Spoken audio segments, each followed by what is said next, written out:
नमस्कार भाई सभी को। आपका अपने YouTube channel Rakesh vision app पर एक बार फिर से स्वागत है। और दृष्टि क्विक बुक पॉलिटी की एक क्विक बुक है और इसमें आज हम मूल अधिकार को पढ़ने का प्रयास करेंगे। सबसे पहले मूल अधिकार क्या है। मूल अधिकार संविधान में उल्लेखित वे अधिकार है जो व्यक्ति के भौतिक, सामाजिक, आर्थिक, राजनीतिक व नैतिक, आध्यात्मिक, धार्मिक विकास हेतु आवश्यक है।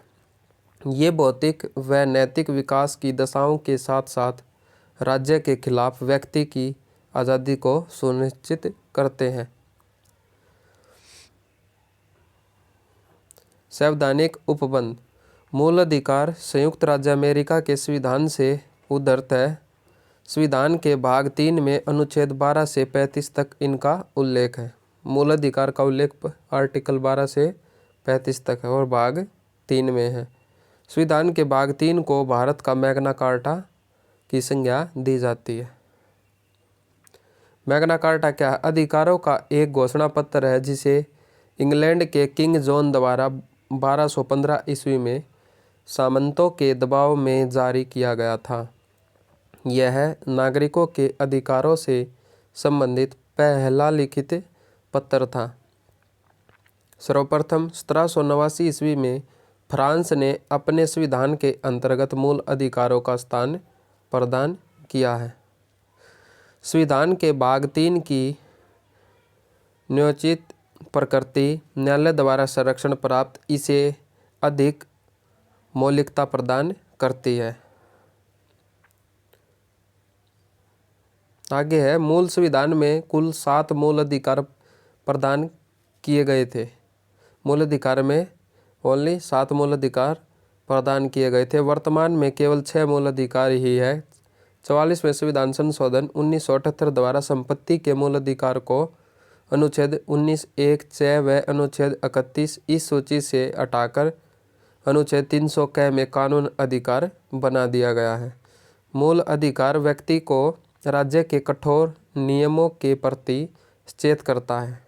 वह सशक्त नागरिक का निर्माण करने में सहायता करता है जिससे वे सरकार की दमनकारी नीतियों के खिलाफ विरोध दर्ज कर पाते हैं। नेक्स्ट है, मूल अधिकार की विशेषताएं क्या है। मूल अधिकार की निम्न विशेषता है। मूल अधिकार न्योचित है। इन अधिकारों के हनन पर न्यायालय जाया जा सकता है। अगर इन मूल अधिकारों का हनन होगा तो हम न्यायालय में जा सकते हैं। मूल अधिकारों को सर्वोच्च न्यायालय द्वारा गारंटी व सुरक्षा दी जाती है। मूल अधिकार व्यक्ति को राज्य के खिलाफ प्राप्त अधिकार है और मूल अधिकार असीमित नहीं है। राज्य द्वारा युक्तियुक्त निर्बंधों के आधार पर इनको सीमित किया जा सकता है। यह अधिकार स्थायी नहीं है, अर्थात संसद अनुच्छेद 368 के अंतर्गत संविधान संशोधन की शक्ति के माध्यम से इनको घटा बढ़ा भी सकती है। मतलब इनमें संशोधन भी किया जा सकता है। राष्ट्रीय आपात आर्टिकल 352 के दौरान अनुच्छेद 20 व 21 को छोड़कर समस्त मूल अधिकार निलंबित किए जा सकते हैं। 20 व 21 को छोड़कर और सभी मूल अधिकार वे निलंबित किए जा सकते हैं। नोट है, 1931 के कराची अधिवेशन में सरदार वल्लभ भाई पटेल की अध्यक्षता में कांग्रेस ने एक घोषणा पत्र में मूल अधिकारों की मांग की थी जिसका प्रारूप जवाहरलाल नेहरू द्वारा बनाया गया था। संविधान में वर्णित मूल अधिकार है। समानता का अधिकार अनुच्छेद 14 से 18, स्वतंत्रता का अधिकार अनुच्छेद 19 से 22, शोषण के विरुद्ध अधिकार 23 से 24 और धर्म की स्वतंत्रता का अधिकार 25 से 28। संस्कृति और शिक्षा संबंधी अधिकार है जो ये अनुच्छेद 29-30 में है, 29-30 में है। संवैधानिक उपचारों का अधिकार अनुच्छेद 32 में है। नोट है, अनुच्छेद 31 संपत्ति के अधिकार को 44वें संविधान संशोधन अधिनियम 1978 द्वारा मूल अधिकारों की सूची से हटाकर संविधान के भाग 12 में अनुच्छेद 300 क के तहत एक कानूनी अधिकार बना दिया गया है। मूल अधिकार से संबंधित अनुच्छेद 12 जो अनुच्छेद है इसमें राज्य की भाषा, भारत की सरकार व संसद, राज्यों की सरकार व विधानमंडल, सभी स्थानीय प्राधिकारी, अन्य प्राधिकारी शामिल है। नेक्स्ट है अनुच्छेद 13 मूल अधिकारों से असंगत तथा उनका अल्पीकरण करने वाली विधियां इसमें शामिल की गई है। नेक्स्ट है 14 से 18 तक समानता का अधिकार, विधि के समक्ष समानता। 15 में मूल धर्म, मूल वंश, जाति, लिंग या जन्म स्थान के आधार पर भेदभाव का निषेध। और 16 में लोक नियोजन के विषय में अवसर की समानता। 17 में अस्पृश्यता का अंत है, मतलब छुआछूत का अंत। और 18 में उपाधियों का अंत शामिल है। नेक्स्ट है अनुच्छेद 32, इसके तहत उच्चतम न्यायालय मूल अधिकार के उल्लंघन होने पर संरक्षण प्रदान करता है। अनुच्छेद 226, यह उच्च न्यायालय को मूल अधिकारों के उल्लंघन के समय में किसी विधि को संवैधानिक या असंवैधानिक घोषित करने की शक्ति प्रदान करता है।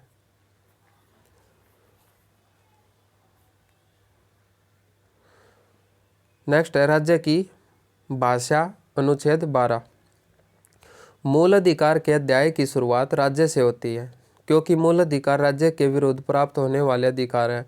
न्यायालय द्वारा घोषित वादों तथा संविधान के आधार पर राज्य में निम्नलिखित शामिल है। फर्स्ट है कार्यकारी एवं विधायी अंगों को संघीय सरकार में क्रियान्वित करने वाली सरकार और भारत की संसद है। राज्य सरकार के विधायी अंगों को प्रभावित करने वाली सरकार और राज्यमंडल है। सभी स्थानीय निकाय अर्थात नगर पालिकाएँ, पंचायतें, जिला बोर्ड और सुधार न्यास आदि शामिल किए गए हैं। अन्य सभी निकाय अर्थात वैधानिक या गैर संवैधानिक प्राधिकरण जैसे LIC, ONGC, सेल आदि हैं। उच्चतम न्यायालय के अनुसार किसी भी उस निजी इकाई या एजेंसी को जो बतौर राज्य की संस्था काम कर रही हो, वह अनुच्छेद 12 के तहत राज्य के अर्थ में आती है। मूल अधिकारों के असंगत या उनका अल्पीकरण करने वाली विधियां।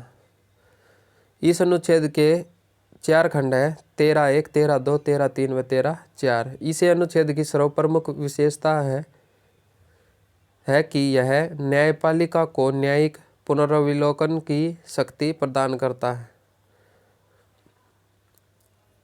नेक्स्ट है अनुच्छेद 13 के खंड। 13(1) में क्या है, संविधान के लागू होने के ठीक पहले भारत में प्रचलित सभी विधियां उस मात्रा तक शून्य होगी जिस तक वे भाग 3 के उपबंध से असंगत है। और 13(2) में क्या है, यह संविधान के पश्चात की विधियों से संबंधित है।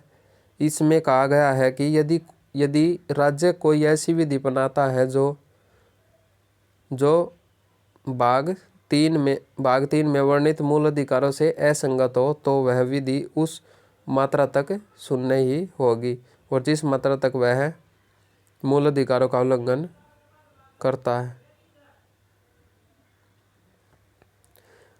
नेक्स्ट है 13(3), इसमें प्रयोजन के लिए विधि का अर्थ स्पष्ट किया गया है। सभी अध्यादेश, आदेश, उपविधि, नियम, विनियम, अधिसूचना आदि सुप्रीम कोर्ट के अनुसार विधि में रूढ़ियां, प्रथाएं व कार्यपालिका द्वारा जारी प्रशासनिक आदेश भी शामिल है और व्यक्तिगत विधि शामिल नहीं है।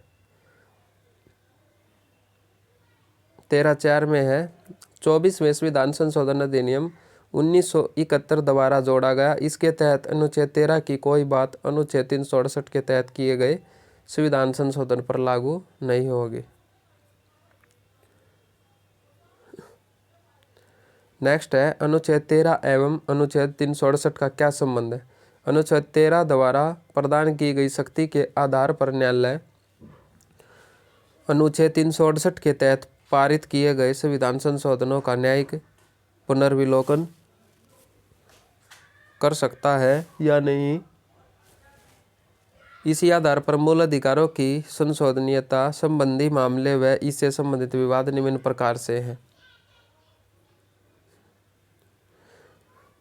शंकरी प्रसाद बनाम भारत संघ 1951 वाला जो मामला था, इस मामले में सर्वोच्च न्यायालय ने माना कि अनुच्छेद 368 के अधीन संसद द्वारा संशोधन अनुच्छेद 13(2) में प्रयुक्त विधि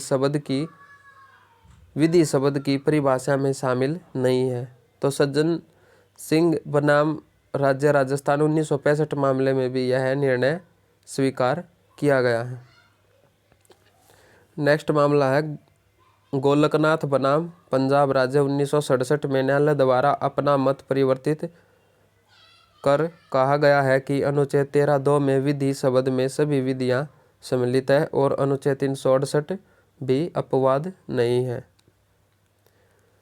अनुच्छेद 13(4) 24वें संविधान संशोधन अधिनियम 1971 द्वारा जोड़ा गया और माना गया कि संसद द्वारा अनुच्छेद 368 के अंतर्गत पारित कोई भी विधि अनुच्छेद 13 में प्रयुक्त विधि शब्द में शामिल नहीं होगी। यह 1971 में जोड़ा गया था 24वें संविधान संशोधन के तहत। फोर्थ है केशवानंद भारती बनाम केरल राज्यवाद में 24वें संविधान संशोधन को सर्वोच्च न्यायालय ने वैध माना, अर्थात अनुच्छेद 368 के अंतर्गत पारित विधि अनुच्छेद 13(2) के विधि में शामिल नहीं है। इसी निर्णय में सर्वोच्च न्यायालय द्वारा संविधान के आधारभूत ढांचे का सिद्धांत घोषित किया गया था। निर्णय में सर्वोच्च न्यायालय द्वारा संविधान के आधारभूत ढांचे का सिद्धांत घोषित किया गया। ये हो गया 42वें संविधान संशोधन द्वारा अनुच्छेद 368 में खंड 4 और 5 जोड़े गए। यह व्यवस्था की गई कि किए गए संशोधन को किसी न्यायालय में प्रसंगत नहीं किया जा सकता। मिनर्वा मिल्स बनाम भारत संघ 1980 के निर्णय के द्वारा यह निर्धारित किया गया कि संविधान के आधारभूत लक्ष्यों की रक्षा करने का अधिकार न्यायालय को है और न्यायालय इस पर किसी भी संशोधन का पुनर्विलोकन कर सकता है। इसके द्वारा 42वें संविधान संशोधन द्वारा की गई इस व्यवस्था को समाप्त कर दिया गया है। संविधान के आधारभूत ढांचे के सिद्धांत से तात्पर्य है कि न्यायपालिका ऐसी किसी भी विधि को असंवैधानिक घोषित कर सकती है जो संविधान के आधारभूत ढांचे का उल्लंघन करती हो।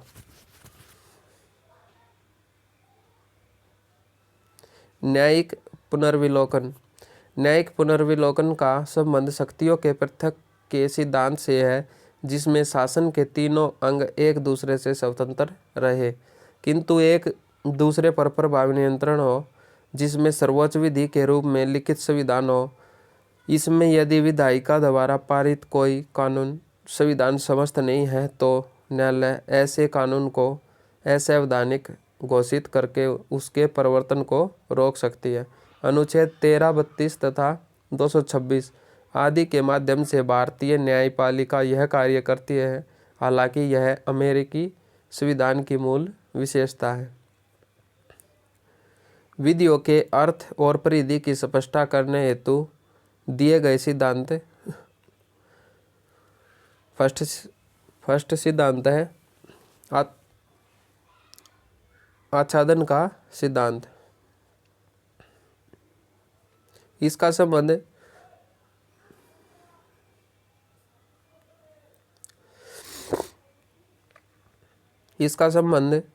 अनुच्छेद 13(1) में कही गई संविधान पूर्व विधियों से है। सुप्रीम कोर्ट ने कहा कि संविधान पूर्व विधियां मूल अधिकारों से असंगत होने के कारण समाप्त नहीं होती, बल्कि मूल अधिकारों के द्वारा ग्रहण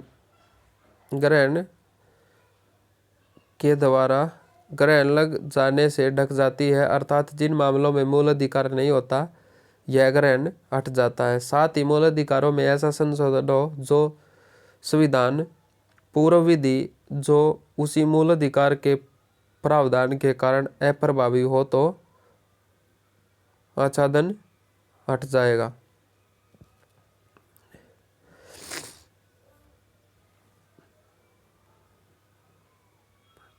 नेक्स्ट है प्रत्यक्षकरणीयता का सिद्धांत। यदि किसी अधिनियम का कोई भाग असंवैधानिक है तो अधिनियम के मूल उद्देश्य अर्थात विधानमंडल के आशय को समाप्त किए बिना उस भाग को अलग किया जा सकता है। इस प्रकार केवल मूल अधिकारों से असंगत उसी भाग को शून्य किया जाएगा, न कि पूरे अधिनियम को शून्य किया जाएगा। उदाहरण अनुच्छेद 13(2) में उस मात्रा तक वाक्यांश में प्रतिक्रियता का सिद्धांत है। अनुच्छेद 13(2) में अधित्याग का सिद्धांत कोई भी व्यक्ति संविधान प्रदत्त मूल अधिकारों का स्वेच्छा से परित्याग नहीं कर सकता, क्योंकि न्यायालय का मानना है कि भारत की अधिकांश जनता निरक्षर व गरीब है, अतः अपने अधिकारों के प्रति सचेत नहीं है और कुछ लोग इसका दुरुपयोग कर सकते हैं।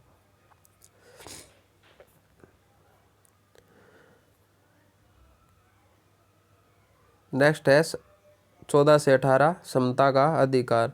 अनुच्छेद 14 के तहत राज्य भारत के राज्य क्षेत्र में किसी व्यक्ति को विधि के समक्ष समानता से या विधियों के समान संरक्षण से वंचित नहीं करेगा। विधि के समक्ष समानता का विचार ब्रिटिश मूल से उद्धृत है, जबकि विधियों का समान संरक्षण को अमेरिकी संविधान से लिया गया है। अंतर है विधि के समक्ष समानता में और विधियों का समान संरक्षण। सभी एक समान, किसी भी व्यक्ति को विशेषाधिकार नहीं है। विधि के माध्यम से दिए गए अधिकारों में समान परिस्थिति में समान व्यवहार है। कानून या विधि के समक्ष सभी व्यक्तियों के साथ समान व्यवहार है। समान विधि के तहत सभी व्यक्तियों के लिए समान व्यवहार है, बिना भेदभाव के। कोई व्यक्ति चाहे गरीब हो, चाहे अमीर या अधिकारी हो, सामान्य विधि से बढ़कर नहीं है। समान के साथ समान व्यवहार है। यह नकारात्मक संदर्भ लिए हुए है, यह सकारात्मक संदर्भ लिए हुए है। नेक्स्ट है उद्देश्य के आधार पर दोनों ही विधि, अवसर और न्याय की समानता की बात करते हैं। ब्रिटिश न्यायविद डायसी ने विधि के समक्ष समानता के अधिकार को विधि का शासन के सिद्धांत का मूल तत्व कहा है। शक्तियों पर युक्तियुक्त तथा स्वतंत्रता एवं नागरिक अधिकार विधि के शासन के प्रमुख लक्षणों में शामिल है। नेक्स्ट है सर्वोच्च न्यायालय ने भी उच्च अनुच्छेद 14 के तहत उल्लिखित विधि के शासन को ही संविधान का मूल तत्व माना है और यहाँ तक कि इसे संशोधन द्वारा भी समाप्त नहीं किया जा सकता। प्रसिद्ध विधान जॉन लॉक के शब्दों में, जहाँ कोई विधि नहीं है वहाँ कोई स्वाधीनता नहीं है, इसलिए स्वतंत्रता के अस्तित्व के लिए विधि का अस्तित्व आवश्यक है और विधि की स्वतंत्रता की रक्षा करती है। विधि ही स्वतंत्रता की रक्षा करती है। विधि के समक्ष समानता के अपवाद है। राष्ट्रपति या राज्यपाल के खिलाफ परमादेश जारी नहीं किया जा सकता। राष्ट्रपति व राज्यपाल के पदरत दायित्व के खिलाफ संबंध में किसी भी न्यायालय में कार्रवाई नहीं की जा सकती। यह विदेशी राजनयिक शासकों, संयुक्त राष्ट्र संघ व उसकी एजेंसियों को भारतीय न्यायालयों की सिविल अथवा आपराधिक अधिकारिता से मुक्त प्रदान करता है। भारत में सांसदों अनुच्छेद 105 और विधायकों अनुच्छेद 194 को भी अनेक विशेष अधिकार प्राप्त है। संसद में सांसदों द्वारा कही गई किसी भी बात के लिए उनको न्यायपालिका के प्रति जवाबदेह नहीं होना पड़ता। अनुच्छेद 361 क के तहत मीडिया को भी विशेषाधिकार प्राप्त है।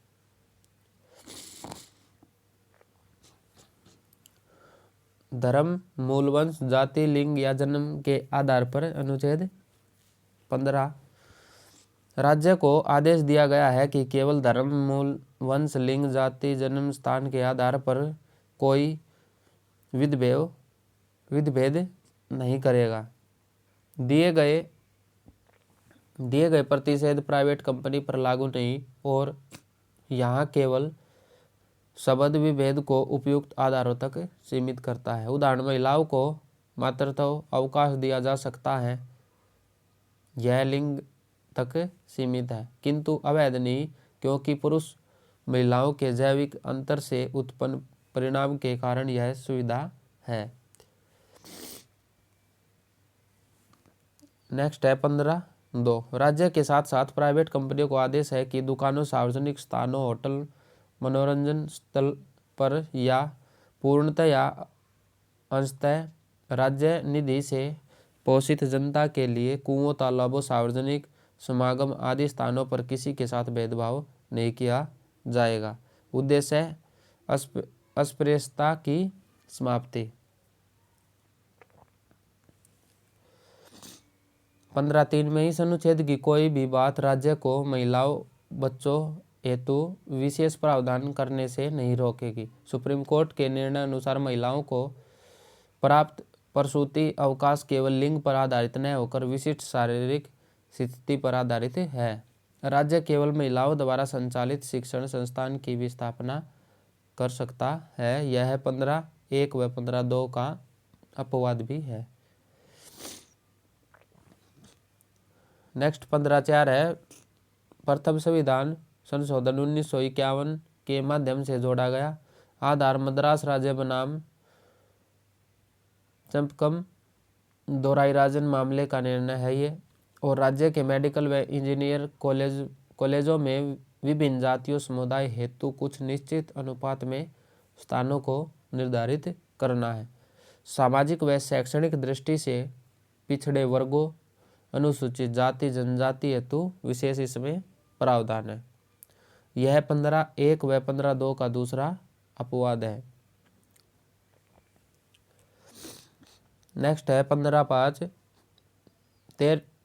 93वें संविधान संशोधन 2005 द्वारा अनुच्छेद 15 में 15(5) जोड़ा गया था और किसी भी शैक्षणिक संस्थान में नामांकन हेतु पिछड़े वर्गों के लिए विशेष प्रावधान इसमें दिए गए हैं।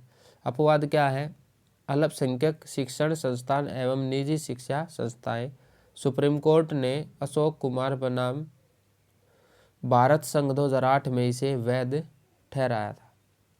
अपवाद महिलाओं, बच्चों, अनुसूचित जाति जनजाति, पिछड़े वर्ग के उत्थान हेतु किए गए विशेष प्रावधान है। अनुच्छेद 16 लोक नियोजन के विषय में अवसर की समानता। 16(1) है राज्य के अधीन किसी पद पर नियोजन या नियुक्ति से संबंधित विषयों में सभी नागरिकों के लिए अवसर की समानता होगी। दोनों में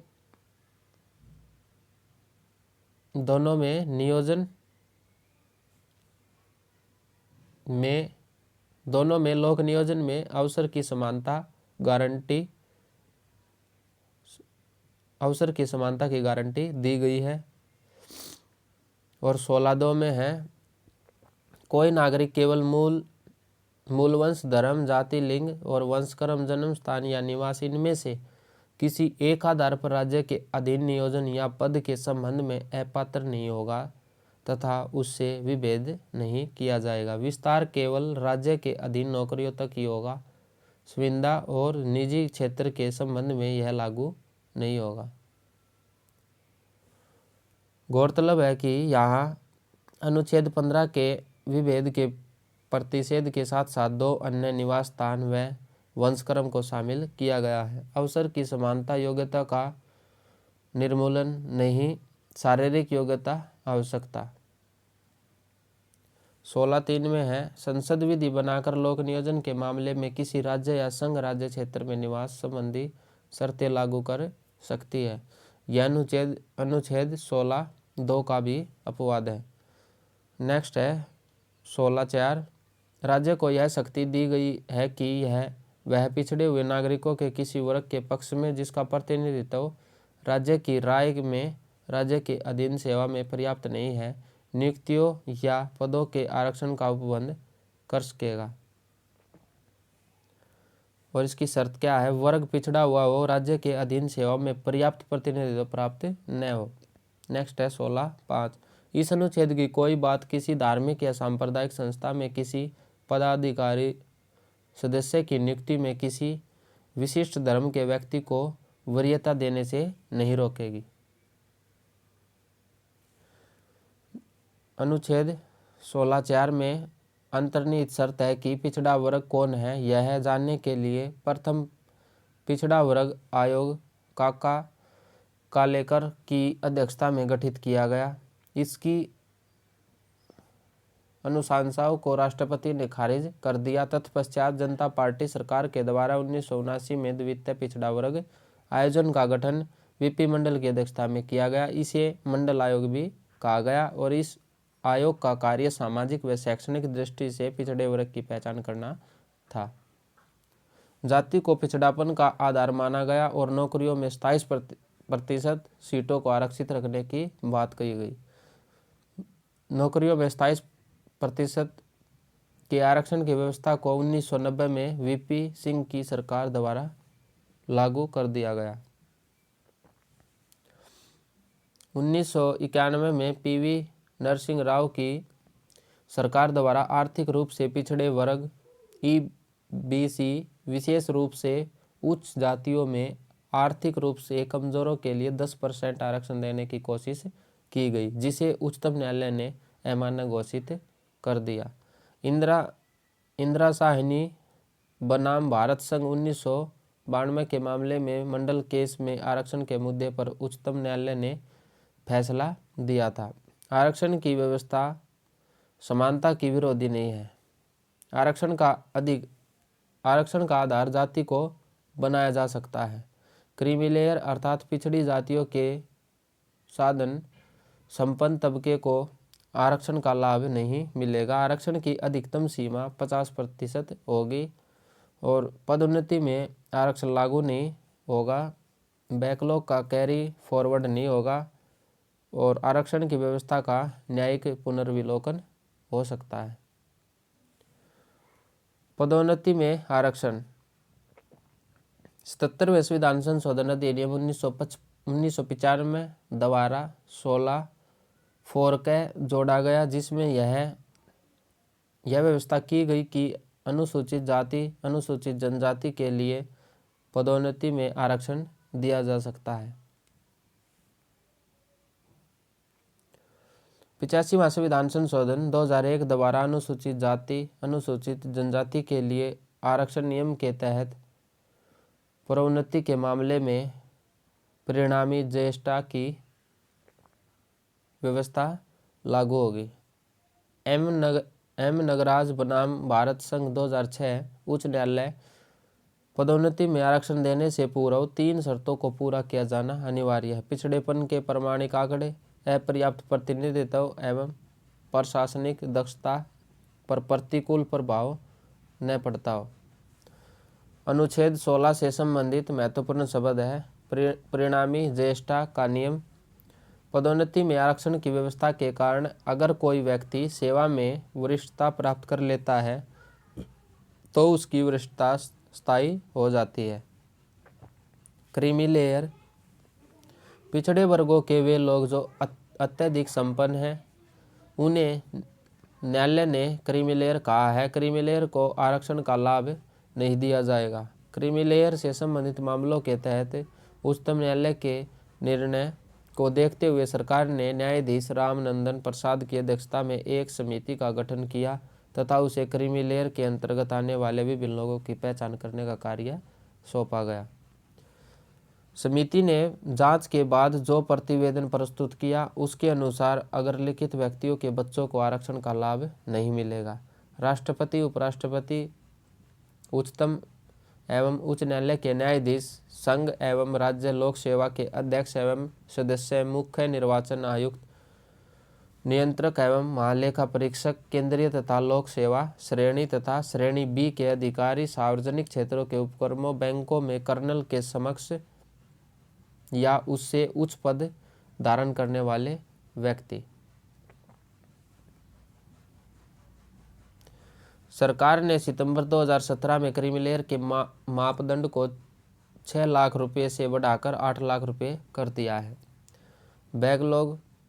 बैकलॉग है रिक्त स्थान को भरे जाने की योग्यता। बैकलॉग है यदि पिछड़े वर्गों के लिए आरक्षित पद नहीं भर पाते हैं तो इन पदों को इनके अगले वर्ष के आरक्षित पदों की संख्या में जोड़ दिया जाएगा।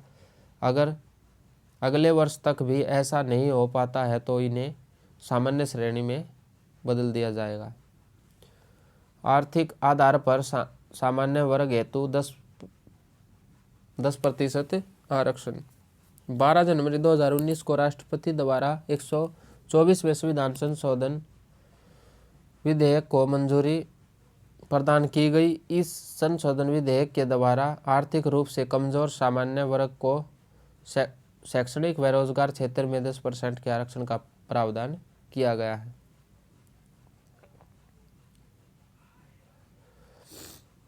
उल्लेखनीय है कि इस संविधान संशोधन विधेयक को लोकसभा व राज्यसभा से क्रमशः 8 व 9 जनवरी को मंजूरी दे दी गई थी। उपयुक्त आरक्षण व्यवस्था हेतु संविधान के अनुच्छेद 15 और 16 में संशोधन करके नया खंड 6 जोड़ा गया और नए जुड़े खंड से संबंधित प्रावधान इस प्रकार है। अनुच्छेद 15-16A इस प्रावधान के अनुसार राज्य खंड 4 और खंड 5 में वर्णित वर्गों से इतर आर्थिक रूप से कमजोर वर्ग के लिए विशेष प्रावधान लागू कर सकेगा। 15(6)B ऐसे वर्गों को शिक्षा संस्थानों में 10% आरक्षण दिया जाएगा। और 16(6) में अनुच्छेद के खंड 4 में वर्णित वर्गों से इतर आर्थिक रूप से कमजोर वर्गों के लिए नियुक्तियों या पदों में अधिकतम 10% की सुविधा प्राप्त होगी। ध्यातव्य है कि यह 10% आरक्षण प्रावधान अनुसूचित जाति, जनजाति और अन्य पिछड़ा वर्गों में 49.5% आरक्षण से अलग होगा। साथ ही यह प्रावधान निजी शैक्षणिक संस्थानों सहित निजी शैक्षणिक संस्थानों सहायता पर भी लागू होगा। नेक्स्ट है आर्टिकल 17 अस्पृश्यता का अंत। अनुच्छेद 17 में घोषणा की गई है अस्पृश्यता का अंत किया जाता है और इसका किसी भी रूप में आचरण निषिद्ध किया जाता है। अस्पृश्यता से उपजी निर्योग्यता को लागू करना अपराध होगा जो विधि के अनुसार दंडनीय होगा। अनुच्छेद 17 और अनुच्छेद 35 संसद को यह शक्ति प्रदान करते हैं कि यह अस्पृश्यता के आचरण हेतु दंड की विधि का निर्माण करे। संसद द्वारा 1955 में अस्पृश्यता निरोधक अधिनियम का निर्माण किया गया और 1976 में इस अधिनियम में संशोधन कर इसका नाम सिविल अधिकार संरक्षण अधिनियम 1955 रखा गया। 1977 में इस अधिनियम के अंतर्गत नागरिक अधिकार संरक्षण अधिनियम 1977 से संबंधित अधिसूचना जारी की गई। यह अधिनियम पूरे देश में लागू होता है और छुआछूत करने या इसे बढ़ावा देने वालों को सजा के दायरे में लाता है। 30 जनवरी 1990 को अनुसूचित जाति एवं जनजाति अधिनियम 1989 अस्तित्व में आया। इसका उद्देश्य इनके खिलाफ किए जाने वाले अपराधों का निवारण करना है और इसी अधिनियम के अंतर्गत अनुसूचित जाति एवं अनुसूचित जनजाति नियम 1995 से संबंधित अधिसूचना जारी की गई है। इसमें अन्य बातों के अतिरिक्त राहत एवं पुनर्वास संबंधी नियम भी शामिल है। एट्रोसिटीज एक्ट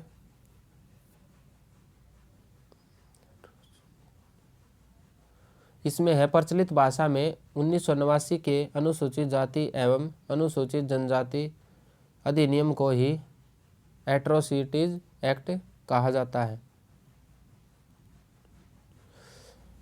नेक्स्ट है उपाधियों का अंत। आर्टिकल 18 में 18 राज्य सेना या विद्या संबंधी सम्मान के अलावा कोई अन्य उपाधि प्रदान नहीं करेगा। 18(2) में भारतीय नागरिक विदेशी राज्य से उपाधि नहीं ले सकता। कोई भी व्यक्ति जो भारत का नागरिक नहीं है राज्य के अधीन लाभ या विश्वास के किसी पद को धारण करते हुए किसी विदेशी राज्य से उपाधि धारण कर सकता है। शर्त क्या है? राष्ट्रपति की सहमति पर। 18(4) में भारतीय हो या विदेशी भारत में लाभ का पद धारण करता है तो विदेशी राज्य से उपहार, भेंट, उपलब्धि या पद राष्ट्रपति की सहमति के बिना स्वीकार नहीं करेगा। नोट है, 1954 में स्थापित पद्म भूषण, पद्म विभूषण एवं पद्मश्री को उच्चतम न्यायालय के निर्णयानुसार पुरस्कार माना गया है, न कि उपाधि माना गया है। हालांकि पुरस्कार प्राप्त व्यक्ति को नाम के उपसर्ग या प्रत्यय के रूप में इसके प्रयोग पर मनाही भी है। समानता को बढ़ावा देने के उपायों में से प्रमुख 3 उपाय निम्न है। पहला, औपचारिक समानता की स्थापना। दूसरा, विभेदक बर्ताव द्वारा समानता। और तीसरा, नकारात्मक कार्रवाई द्वारा।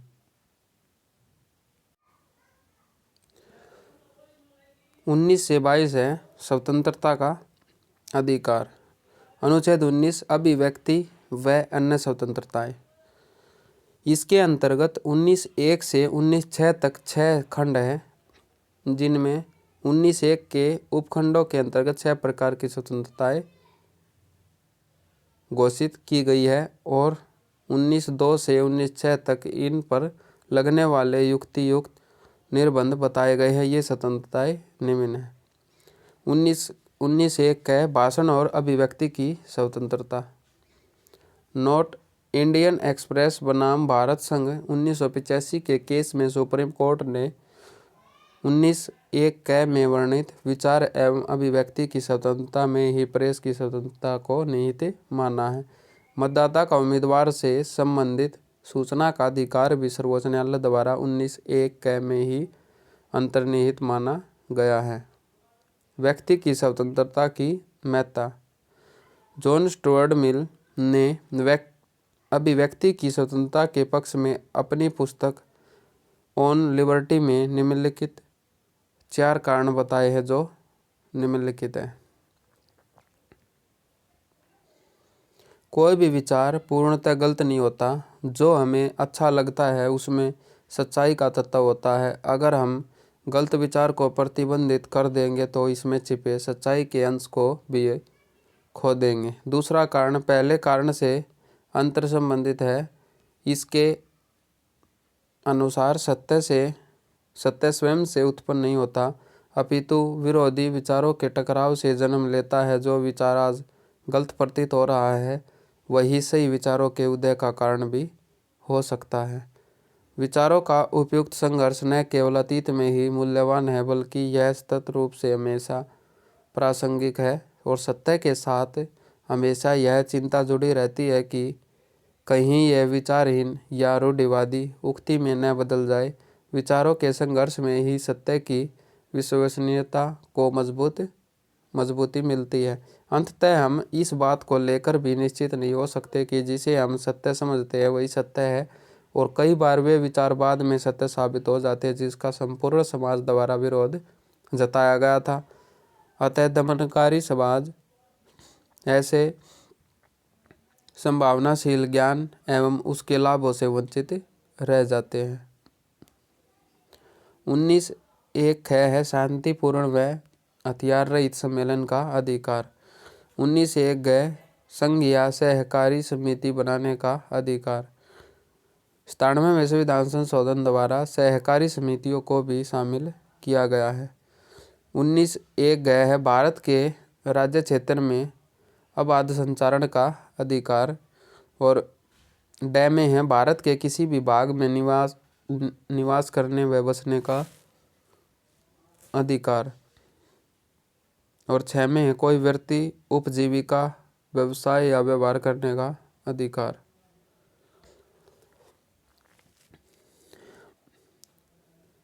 अनुच्छेद 19(2) 19(1) पर लगने वाले निर्बंधन के आधार भारत की सुरक्षा व संप्रभुता, न्यायालय की अवमानना, मानहानि, लोक व्यवस्था, विदेशी राज्यों के साथ मैत्रीपूर्ण संबंध, शिष्टाचार एवं सदाचार, अपराध, उद्दीपन।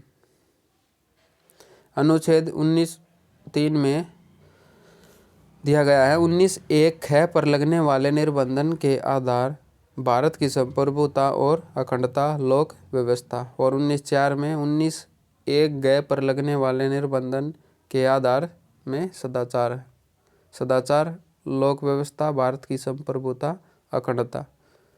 1905 में 19 ग और 19(1) ड पर लगने वाले निर्बंधन के आधार पर साधारण जनता के हित में और किसी अनुसूचित जनजाति के हितों के संरक्षण के लिए।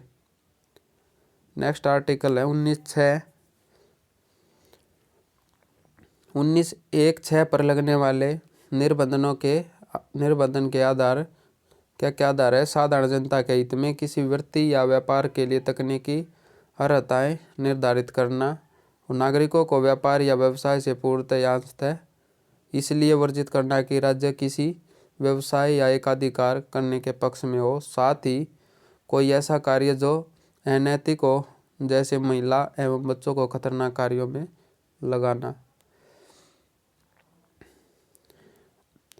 अनुच्छेद 20 अपराधों के लिए दोष सिद्धि के संबंध में संरक्षण। अनुच्छेद 20 का संबंध इससे है कि राज्य किसी व्यक्ति को मनमाने तरीके से दंडित न कर सके। इसके 3 भाग हैं।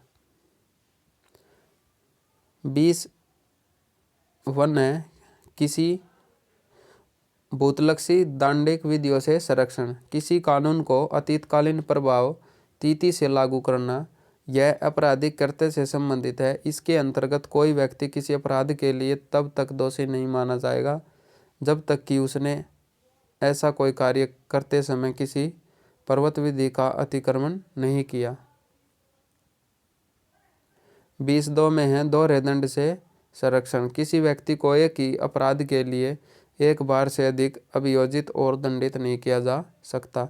यह निषेध केवल न्यायिक दंड के संदर्भ में है, विभागीय व प्रशासनिक दंड दिया जा सकता है। 20(3) है अपने ही विरुद्ध गवाही देने से संरक्षण। 3 शर्तें इसकी। आपराधिक कृत्य के मामले में अभियुक्त बनाया गया हो और विचारण की प्रक्रिया में उसे अपने ही विरुद्ध बाध्य किया गया हो, उसे अपने ही विरुद्ध गवाही देने हेतु बाध्य किया गया हो।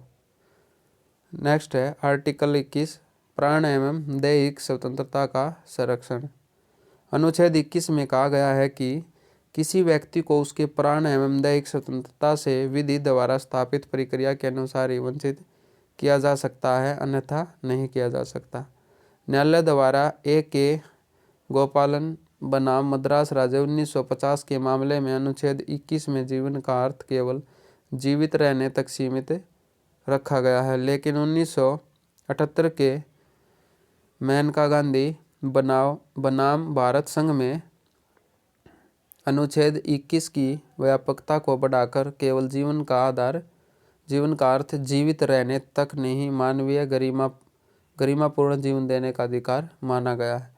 और साथ ही गोपनीयता का अधिकार, भोजन का अधिकार, रोजी रोटी का अधिकार, स्वच्छ पर्यावरण का अधिकार आदि अनुच्छेद 21 में शामिल भी किए गए हैं। नेक्स्ट है मानवीय गरिमा के संदर्भ में 18वीं सदी के जर्मन दार्शनिक कांट का कथन निम्न प्रकार से है: हर चीज़ की या तो कीमत होती है या गरिमा। जिसकी कीमत होती है उसकी जगह उसके समतुल्य कोई दूसरी चीज़ रखी जा सकती है। इसके विपरीत जो तमाम कीमतों से ऊपर हो और जिसका कोई समतुल्य न हो उसकी गरिमा होती है। उपयुक्त कथन गरिमा में बर्ताव को नैतिकता से पेश आने के अर्थ में संदर्भित करता है।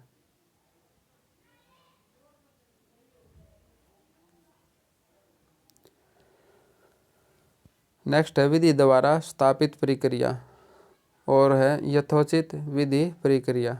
ब्रिटिश संविधान की विशेषता अमेरिकी संविधान की विशेषता है। ब्रिटिश संविधान में संसद की सर्वोच्चता को स्वीकार किया गया है। इसके माध्यम से अमेरिका में न्यायपालिका की सर्वोच्चता तथा सम्यक व उचित विधि को स्थान प्राप्त है। संसद द्वारा पारित विधियों के औचित्य का निर्धारण करने की शक्ति वहाँ की न्यायपालिका को नहीं है। इसमें यदि अमेरिकी विधानमंडल कोई ऐसी विधि का निर्माण करता है जो प्राकृतिक न्याय के सिद्धांतों के अनुसार औचित्यपूर्ण नहीं है तो अमेरिकी न्यायपालिका उस विधि को असंवैधानिक घोषित कर सकती है। अनुच्छेद 21 के संदर्भ में उच्चतम व उच्च न्यायालय के फैसले। पी रथीनाम बनाम भारत संघ 1994 के केस में आत्महत्या के अधिकार को मूल अधिकार स्वीकार कर लिया गया। ज्ञान कौर बनाम पंजाब राज्य 1996 के तहत आत्महत्या के अधिकार को मूल अधिकार स्वीकार नहीं किया गया, जीवन जीने पर जोर दिया गया। सुप्रीम कोर्ट द्वारा अरुणा रामचंद्र शानबाग बनाम भारत संघ 2011 मामले में निष्क्रिय इच्छा मृत्यु को स्वीकार किया गया। इच्छा मृत्यु के दो प्रकार है, सक्रिय दया मृत्यु और निष्क्रिय दया मृत्यु। आईपीसी की धारा 306 किसी व्यक्ति के लिए ऐसी हालात पैदा करना जिससे वह आत्महत्या को मजबूर हो जाए, यह गैर जमानती धारा है। इसके अंतर्गत दोषी व्यक्ति को 10 साल तक की सजा व जुर्माना हो सकता है। सेशन कोर्ट के ऊपर अदालत में ही सुनवाई का अधिकार है। आईपीसी की धारा 307 किसी व्यक्ति पर हत्या के इरादे से चोट पहुंचाने पर केस दर्ज किया जा सकता है। यह भी गैर जमानती अपराध है और 10 साल की सजा व जुर्माना के साथ इसमें भी ऊपरी अदालत में ही सुनवाई का अधिकार है। आईपीसी की धारा 309 आत्महत्या का प्रयास करना दंडनीय अपराध है। आर्टिकल 21 का शिक्षा का अधिकार। राज्य 6 से 14 वर्ष के बच्चों को अनिवार्य एवं निःशुल्क शिक्षा उच्च प्रक्रिया से देगा जो वह उचित समझे। 86वें संविधान संशोधन अधिनियम 2002 के द्वारा इसे जोड़ा गया था। देश में पहली बार नदी को मिला विधिक व्यक्ति का दर्जा। उत्तराखंड हाईकोर्ट ने गंगा व यमुना को विधिक व्यक्ति की तरह अधिकार प्रदान किया है, अर्थात इन नदियों को विधिक व्यक्ति का दर्जा प्राप्त हो गया है। अब इन नदियों को क्षति पहुँचाना किसी इंसान को नुकसान पहुँचाने जैसा माना जाएगा। विदित है कि इससे पहले न्यूजीलैंड ने वांगनुई नदी को जीवित मानव के समान अधिकार दिए हैं। नोट है, निजता का अधिकार एक मूल अधिकार है जिसे आर्टिकल 21 के अंतर्गत संरक्षण प्राप्त है। कुछ दिशाओं में गिरफ्तारी और निरोध से संरक्षण। अनुच्छेद 22(1) एवं 22(2) में किसी व्यक्ति को सामान्य दंड विधि के अधीन गिरफ्तार करने पर उसके निम्न अधिकार बताए गए हैं।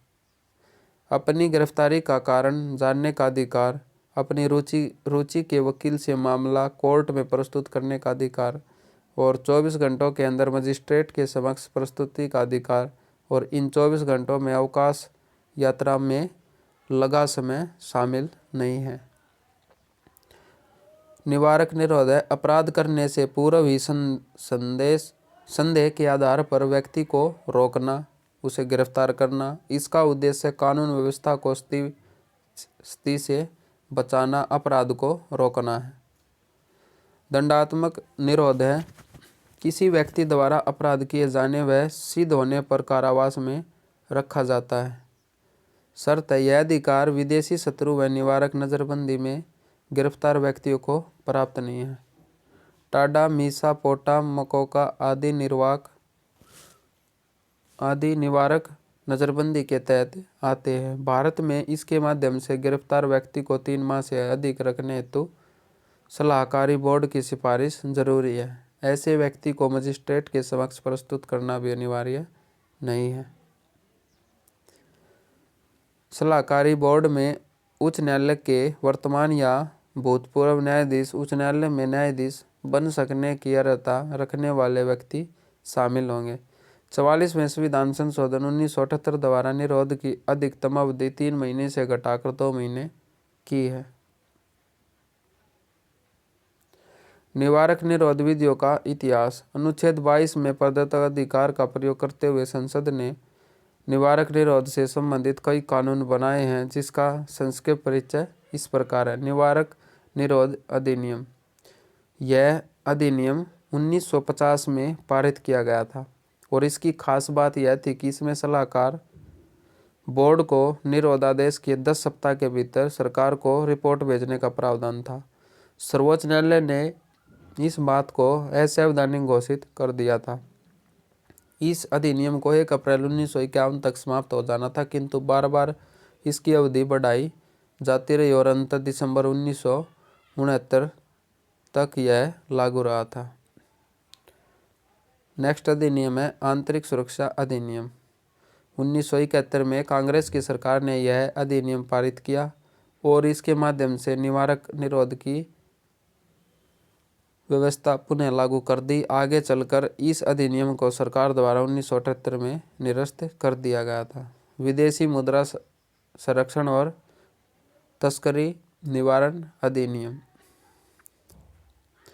यह अधिनियम संसद ने 1974 में पारित किया था। वस्तुतः यह 1971 के आंतरिक सुरक्षा व्यवस्था अधिनियम के पूरक के तौर पर बनाया गया था, जहां आंतरिक सुरक्षा व्यवस्था अधिनियम का उद्देश्य आंतरिक सुरक्षा से जुड़े प्रश्नों पर निवारक निरोध की व्यवस्था लागू करना था और वही कोफेफोसा का उद्देश्य तस्करी तथा विदेशी मुद्रा से जुड़े अपराधों के संबंध में निवारक निरोध की व्यवस्था लागू करना था।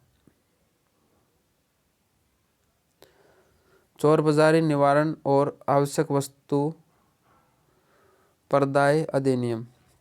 यह अधिनियम जनता पार्टी सरकार द्वारा पारित किया गया था। जनता पार्टी सरकार ने मीसा अधिनियम को तो निरस्त कर दिया था, किंतु कुछ समय बाद उसे लगने लगा कि निवारक निरोध की व्यवस्था बनाए रखना आवश्यक है। इसलिए इस सरकार ने चोर बाजारी निवारण और आवश्यक वस्तु प्रदाय अधिनियम का निर्माण किया, जो निवारक निरोध की व्यवस्था करता है। राष्ट्रीय सुरक्षा कानून 1980। 1980 में पुनः कांग्रेस सरकार बनी। जनता पार्टी की सरकार 1978 में आंतरिक सुरक्षा व्यवस्था अधिनियम को निरस्त कर चुकी थी। श्रीमती इंदिरा गांधी की सरकार ने 1980 में सत्ता संभालने के तुरंत बाद राष्ट्रीय सुरक्षा कानून या राष्ट्रीय सुरक्षा अधिनियम पारित कराया, जो एक अर्थ में आंतरिक सुरक्षा व्यवस्था अधिनियम का ही नया रूप था। आतंकवादी एवं विध्वंसक गतिविधियां अधिनियम। टाडा के नाम से प्रसिद्ध यह अधिनियम पहला ऐसा प्रयास था जिसमें केंद्र सरकार ने आतंकवादी गतिविधियों को परिभाषित किया था और उनसे निपटने के लिए विशेष प्रावधान किए थे। 1980 के दशक में पंजाब में आतंकवाद के बढ़ने के कारण इस अधिनियम की जरूरत महसूस की गई थी। आतंकवाद निवारक अधिनियम 2002। 1995 में नरसिंह राव की कांग्रेस सरकार ने टाडा को समाप्त हो जाने दिया था और उसके बाद से आतंकवाद से लड़ने के लिए कोई विशेष कानून अस्तित्व में नहीं था। 1999 में राष्ट्रीय जनतांत्रिक गठबंधन की सरकार बनी, जो आतंकवाद के विरुद्ध कठोर कार्रवाई करने के पक्ष में थी, और 11 सितंबर 2001 को अमेरिका में हुई आतंकवादी घटना जिसमें वर्ल्ड ट्रेड सेंटर को ध्वस्त कर दिया गया था, और इसको देखते हुए सरकार ने तय किया कि आतंकवादी घटनाओं से निपटने के लिए विशेष कानून बनाया जाना चाहिए, और इस दिशा में पहला कदम 2001 में उठाया गया, जब पोटो अर्थात आतंकवाद निवारक अध्यादेश जारी किया गया था। 2002 में इसी अध्यादेश को संसद द्वारा पारित किया गया और तब से पोटो या पोटा में रूपांतरण हो गया था। ये पोटो है, ये पोटा में रूपांतरण हो गया था। विधि विरुद्ध क्रियाकलाप निवारण संशोधन अधिनियम 2019। पोटा को 2004 में समाप्त कर देने के बाद सरकार के पास कोई ऐसा कानून नहीं था जिसके तहत वह आतंकवादी गतिविधियों से प्रभावी तौर पर निपट पाती। इसलिए उसने कोई नया कानून बनाकर आलोचनाएं झेलने की बजाय एक पुराने कानून में ही संशोधन करके काम चलाने का निर्णय किया है। भारत सरकार ने विधि क्रियाकलाप संशोधन अधिनियम 1967 पारित किया, जिसका उद्देश्य राष्ट्रीय विरोधी गतिविधियों को नियंत्रण करना था, और यह अधिनियम 1969 में संशोधित किया गया था। संप्रग सरकार ने इसी अधिनियम को संशोधित करके आतंकवादी और विध्वंसक गतिविधियों पर लगाम कसने की योजना बनाई और 2004 में इसे संशोधित कर दिया गया। इसके अंतर्गत पोटा के अधिकांश प्रावधान शामिल कर दिए गए और 2008 में मुंबई पर हुए आतंकवादी हमले से सबक लेते हुए इस कानून को और कठोर बना दिया गया, जिसे विधि विरुद्ध क्रियाकलाप संशोधन अधिनियम के रूप में जाना गया था।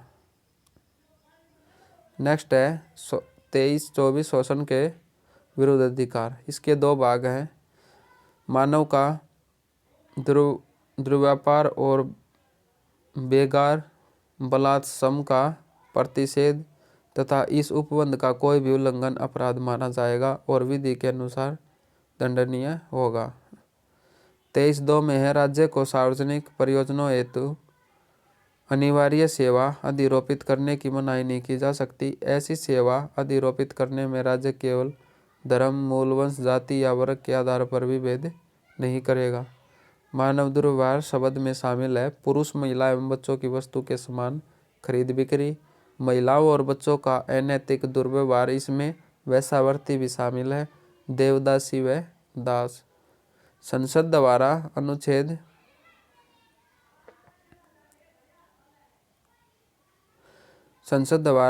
35 में प्राप्त शक्ति द्वारा मानव दुर्व्यापार और बंधुआ मजदूरी के लिए दंड की व्यवस्था हेतु 2 कानून बनाए गए हैं, जो इस प्रकार है। फर्स्ट है अनैतिक दुर्व्यवहार अधिनियम 1956 और बंधुआ मजदूरी 1976। 24 में है आर्टिकल 24 कारखानों आदि में बच्चों के नियोजन पर प्रतिबंध। 14 वर्ष से कम आयु के किसी बच्चे को किसी कारखाने या खान में काम करने के लिए नियोजित नहीं किया जाएगा या किसी अन्य परिसंकट में नियोजन में नहीं लाया जाएगा। संसद द्वारा 14 वर्ष से कम उम्र के बच्चों के जोखिमपूर्ण कार्यों में प्रतिबंध हेतु बनाए गए कानून कारखाना अधिनियम, बगाम सम अधिनियम 1951, खान अधिनियम 1952, बाल श्रम अधिनियम 1986 और बाल श्रम संशोधन ये 2016 आदि के संशोधन अधिनियम है। कैलाश सत्यार्थी 2014 में शांति का नोबेल पुरस्कार विजेता द्वारा कालीन, कांच, ईंट भट्ठे, पत्थर खदानों जैसी उद्योग, घरेलू बाल मजदूरों व खतरनाक उद्योगों में संलग्न बच्चों को मुक्त कराया गया और इनके संगठन का नाम बचपन बचाओ आंदोलन है।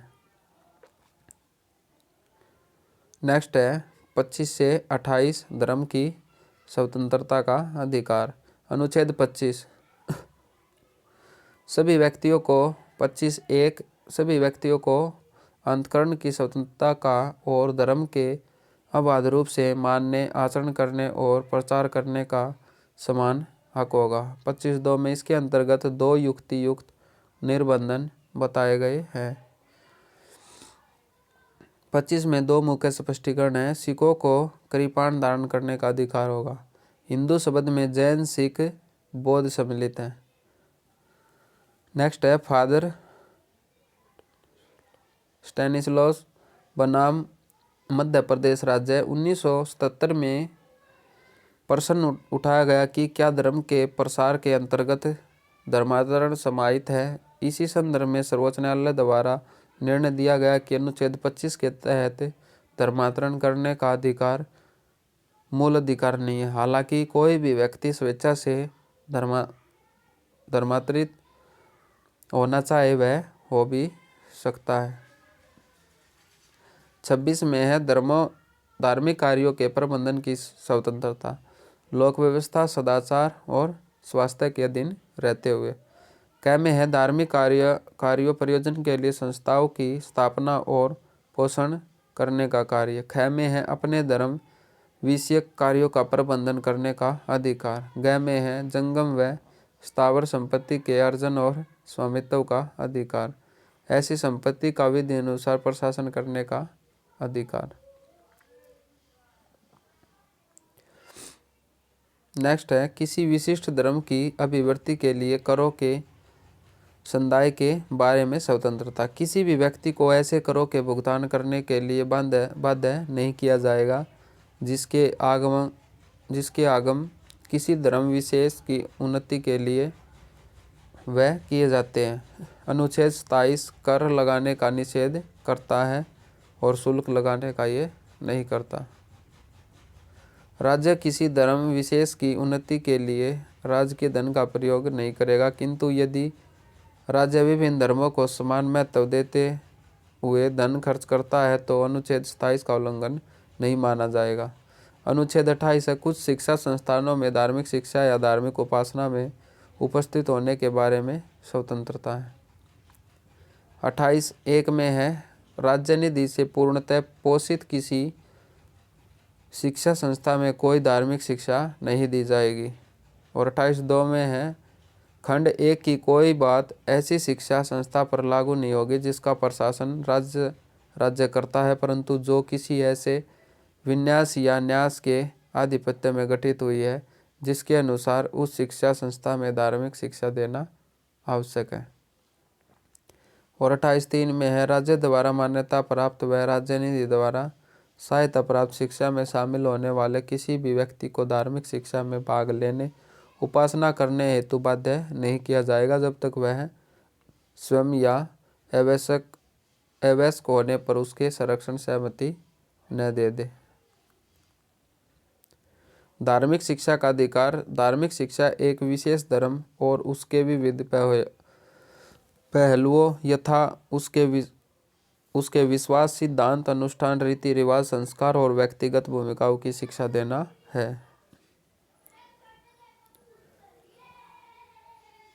शिक्षा संस्था और धार्मिक शिक्षा राज्य द्वारा पूर्णतः वित्त पोषित है ये नहीं है। राज्य द्वारा आर्थिक सहायता प्राप्त है हाँ, लेकिन बाध्य करके नहीं। राज्य द्वारा मान्यता प्राप्त हाँ, प्रावधान कर सकता है, बाध्य नहीं। अन्य न तो पूर्ण राज्य द्वारा पोषित या अन्य सुविधाएं प्राप्त इसमें बाध्य कर भी सकता है।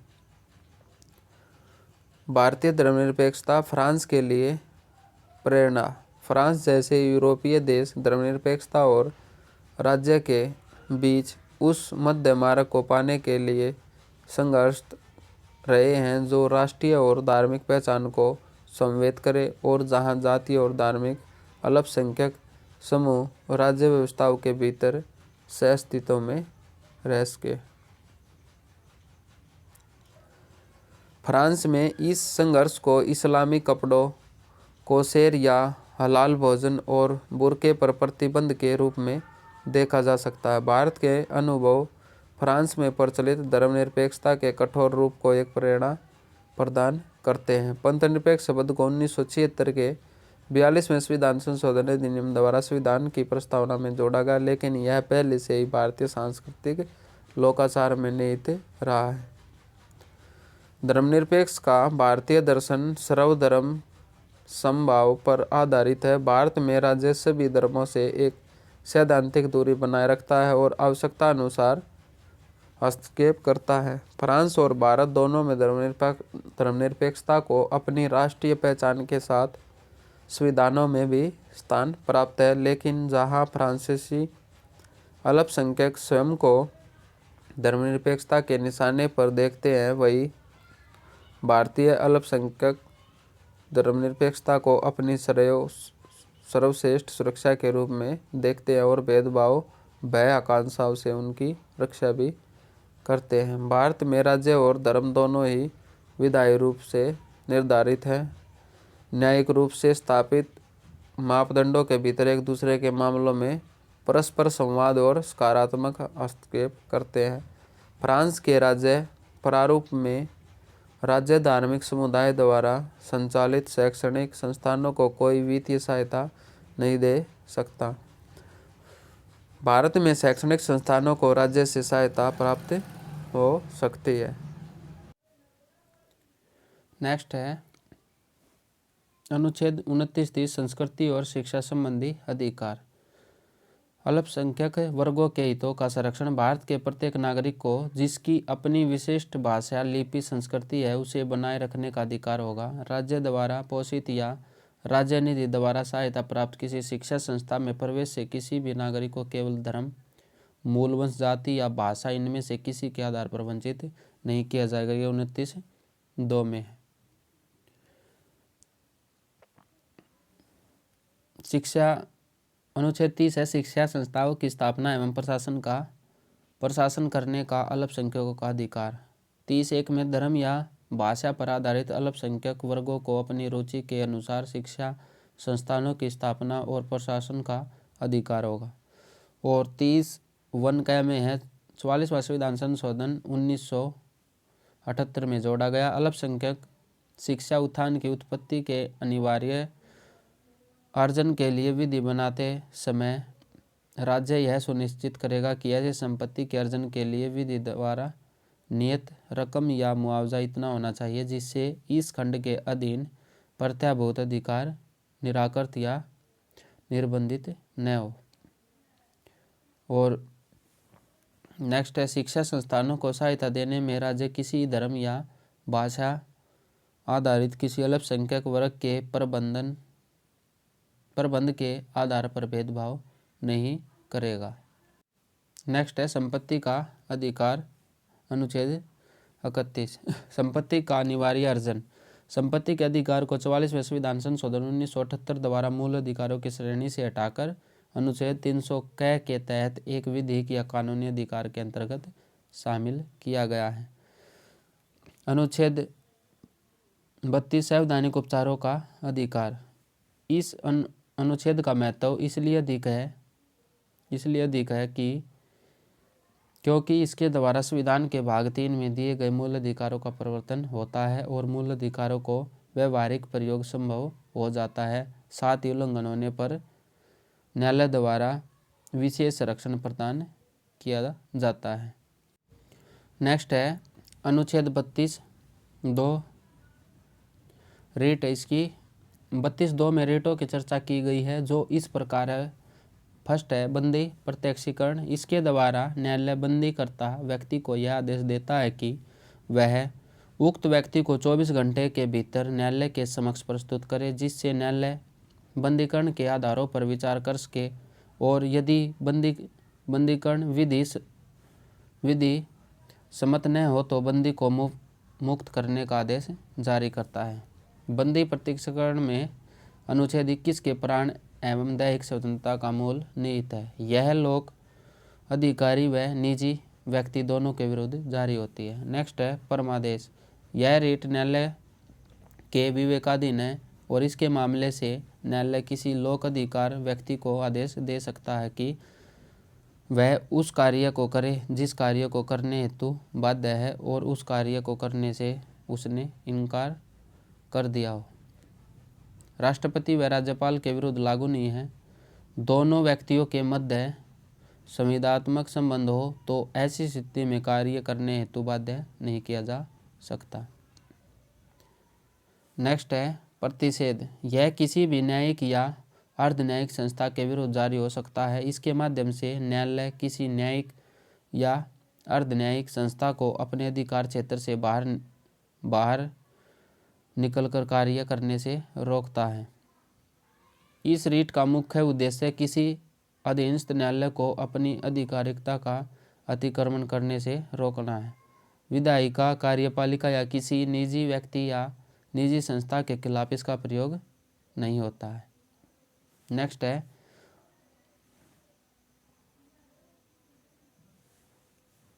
उत्प्रेक्षण। यह किसी वरिष्ठ न्यायालय द्वारा किसी अधीनस्थ न्यायालय या न्यायिक निकाय जो अपनी अधिकारिकता का उल्लंघन कर रहा है वो रोकने के उद्देश्य से जारी की जाती है।